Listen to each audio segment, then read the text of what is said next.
course that now meant that Farnborough just needed to win at Billericay the following day to be confirmed as Ryman League Premier Division champions, as their goal difference was so superior it would therefore be highly unlikely that Canvey would win all their remaining matches by big enough margins to overtake them if Farnborough lost 2 out of their last 3. Billericay, though, wouldn't be an easy team to beat, as although they were in 9th place and only had Pride to play for, they had only lost twice in their last 17 league games and were fielding a full-strength side for this match. Farnborough, though, still had the same players out injured who had missed the 4-0 win against St Albans in their last match, but their replacements had played well anyway, so manager Graham Wesley therefore fielded an unchanged lineup and formation. Despite it being quite a long journey for the Farnborough supporters, nearly 500 of them turned up with their balloons for this one in anticipation of a day of celebration, and that must have given the players a huge lift as they ran out onto the pitch.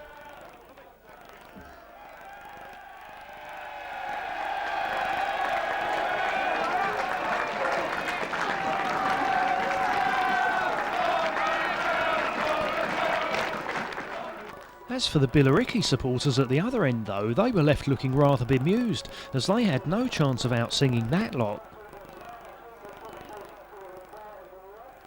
Maybe the shock of seeing their ground transformed into a sea of red and white put Billericay's players off as well then, as defender Jeff Woolsey totally missed his kick in trying to clear the ball after just 30 seconds to let Gary Crawshaw in, but his effort was neither a cross or a shot really, and the chance was wasted. However, Crawshaw then produced the worst miss in the 11th minute when, with keeper Gavin King stranded, he went and tackled himself instead of shooting into an almost unguarded net, although a strong blustery wind was starting to play a few tricks. In fact, the wind was slightly more in Billericay's favour, and that saw them get on top for a spell, with right-sided midfielder Russell Penn getting past Justin Gregory with a clever step over in the 15th minute, but Stuart Mackenzie in the Farnborough goal was well positioned to block the shot. However, by the halfway stage of the first half, the wind had really whipped up with the accompaniment of torrential rain as well, and Mackenzie really had a problem because of that in the 27th minute when Billericay's Joe Baker caught him out with a clever free kick, which only went fractionally wide. Indeed, Farnborough weren't just being hampered by the wind, they also had more injury problems to contend with when Gary Crawshaw limped off with a pulled hamstring in the 33rd minute. So that saw midfielder Chris Piper come on, with Lenny Piper being pushed up into attack.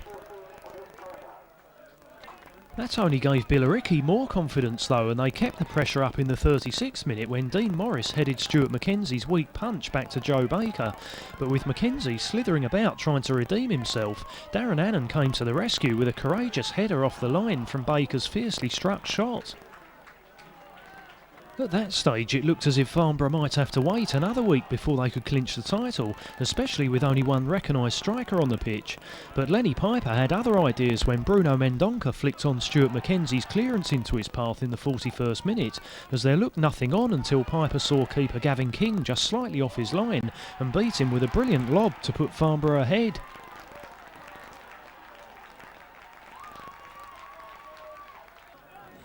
That was how it stayed until half-time, and of course that gave Farnborough renewed optimism for the second half, and Mark Harper nearly made it 2-0 9 minutes after the break when keeper King misjudged Lenny Piper's corner, but Dean Morris was on hand to clear Harper's free header off the line. Billericay though looked a lot more capable going forward than most of Farnborough's recent opponents, and they nearly equalised in the 59th minute when Paul Linger burst through from midfield to set up danger man Joe Baker. But although the chip was a clever piece of improvisation, he just overhit the ball too much and the chance went begging. However, Billericay did manage to find the net just 2 minutes later when Lee Williams got in front of defender Mark Harper to flash a glancing header into the far bottom corner from Russell Penn's cross and make it 1-1, which was a fair scoreline on the balance of play so far. With a draw not necessarily good enough for Farnborough to clinch the title at this match, manager Graham Wesley then made what might have seemed a strange decision in the 69th minute by bringing off his only remaining forward Bruno Mendonca and replacing him in attack with midfielder Tony Taggart instead of his other available substitute, striker Rodney Lynch. However, Farnborough managed to regain the lead 7 minutes later anyway, thanks to another midfielder, Scott Corbett, who cleverly evaded Steve Dickinson's lunge before firing a superbly accurate shot past keeper King to make it 2-1 and really start off the celebrations. Of course, that really lifted the players as well, and Justin Gregory almost got in on the act in the 80th minute when he intercepted an attempted crossfield pass from Billericay's Lee Williams and skipped inside defender Jeff Woolsey onto his right foot, but keeper King read his intentions and was well positioned. Indeed, the celebrations of those Farnborough supporters behind the goal really started getting manic when news started filtering through that Canvey Island were losing at Croydon, which of course wasn't all that surprising when they'd only just walked off the pitch at Boreham Wood 18 hours earlier after losing to Enfield. However, the Farnborough players kept their concentration until the end to record the win they needed, although when the final whistle went they weren't quite sure themselves that Canvey Island had lost until the away supporters all streamed onto the pitch a few seconds later to confirm it, and then the party really began.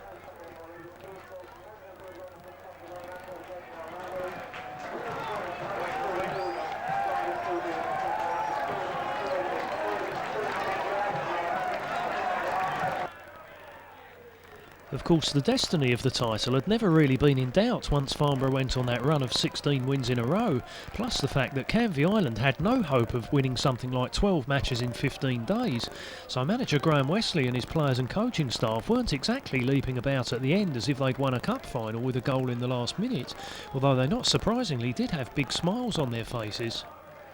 The supporters, though, had been sampling the beer in the Billericay clubhouse for several hours before this match, which was why they were quite prepared to be a bit more outrageous by stripping down to the waist, and even underpants in some cases, to celebrate as soon as Scott Corbett scored the winner in the 76th minute, even though the weather was absolutely atrocious for late April, with the temperature hovering around the freezing mark. In fact, even club football secretary Vince Williams seemed to be thinking of discarding his shirt, glasses, tie and club blazer in the middle of all that lot. Such were the scenes of elation down there at the end.